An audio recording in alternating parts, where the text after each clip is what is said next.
yang disampaikan Bapak Presiden adalah untuk penyerahan SPT orang pribadi yang jumlahnya meningkat ya dari tahun lalu, tadinya 5,5 ke 6,6. Jadi kenaikannya itu lebih dari 20%. Kita sangat senang tentu bahwa masyarakat melakukan pelaksanaan kewajiban undang-undang dan terutama melalui e-filing. Meskipun tadi makanya Bapak Presiden ingin tahu apakah masih ada masyarakat yang datang ke kantor pajak. Jadi beliau ingin tahu pelayanan pajak seperti apa, terutama pada saat menjelang SPT akhir tahun. Kita akan kawal terus sampai akhir tahun, ya.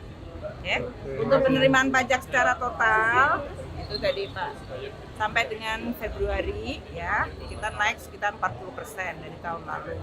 Nanti saya akan ada konferensi pers khusus untuk itu. Biasanya kita lakukan minggu depan mengenai kondisi APBN seluruh penerimaan pajak di Cukai. Itu ya. Tadi sering terkait statementnya Pak Mahfud MD terkait aliran dana di kementerian bagaimana?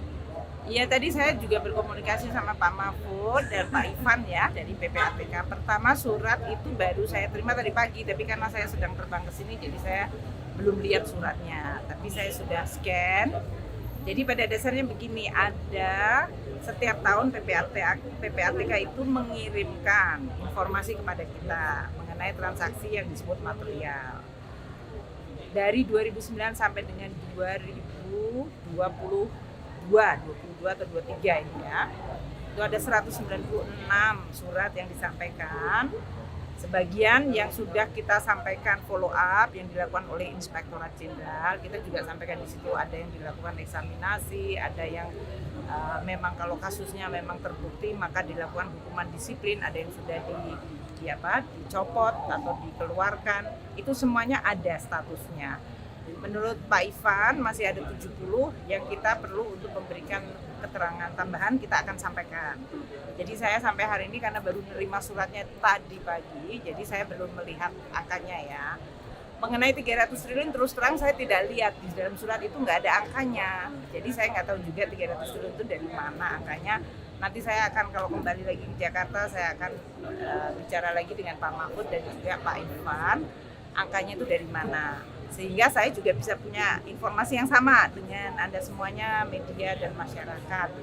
Tentu saya tanya kepada Pak Ivan, cara menghitungnya gimana, datanya seperti apa. Karena di dalam surat yang disampaikan ke saya, yang dalam hal ini ada lampirannya 36 halaman, itu nggak ada satupun angka. Gitu. Jadi aku nggak bisa berkomentar mengenai itu dulu, tapi saya janji nanti akan ketemu sama Pak Mahfud, sama Pak Ivan untuk bisa meng-clearkan sebetulnya ini masalahnya apa, di mana, siapa. Dan saya berjanji akan sama Pak Mahfud, ayo Pak Mahfud, aku dibantuin, aku senang dibantuin. Kita mau bersihin, kita bersihin. Tapi dengan data yang sama, dengan fakta yang sama, dan sebagian yang ada di dalam Kementerian Keuangan kita kerjakan ya.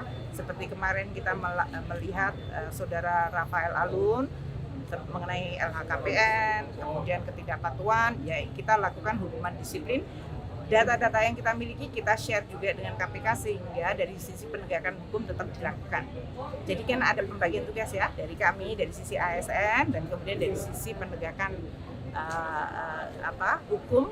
Kalau memang ada ditengarai apakah korupsi, fraud, kriminalitas, itu kita bekerja sama dengan APH. Itu ya. Kemudian kooperatif ya Bu ya untuk sangat. Bahkan kita undang, makanya saya bilang Pak Mahfud ayo ikut deh, bantuin kita, PPATK juga. Gitu ya. Bu, kalau setiap tahun